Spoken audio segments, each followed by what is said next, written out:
This is the story of the Oyster Creek Garden Railroad's ferry boat that can operate on live steam or electric power.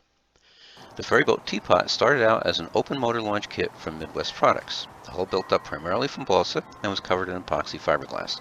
The shop added a balsa ferry boat superstructure with a pilot, railings, passengers, and a lifeboat. The hull is fitted with 2.4 gigahertz receiver and battery pack forward and a servo midships which is connected to the rudder post below the deck. The kit for the steam power plant built up on a wooden base. It consists of a sterno-fired vertical boiler and a single-cylinder oscillating steam engine. Silicone tubing connects the crankshaft to the prop shaft. The steam plant base rests on the keel and nestles securely between the frames. Silicone fuel tubing connects the boiler pressure line to the steam engine and the steam engine exhaust to the through hull vent. The electric power plant consists of a small, rusty old electric motor, a speed control, and a battery. They are mounted on a wooden base which has the same footprint as a steam plant, making them easily interchangeable in the hull. The speed control cable connects to the receiver and provides power to the radio.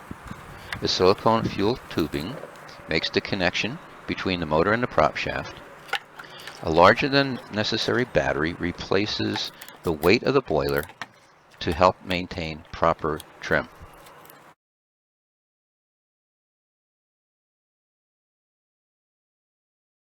On-site setup for steam operation consists of filling the boiler with distilled water, placing sterno in a burner cup and igniting the fuel, replacing the boiler over the burner, and reconnecting the pressure line from the engine to the boiler. While waiting for pressure to build, the engine's moving parts are thoroughly lubricated. After about 5 minutes, pressure is up and the engine is started by spinning the flywheel. Then the cabin is replaced. RC is limited to steering since a single oscillating cylinder is incompatible with throttle and direction control.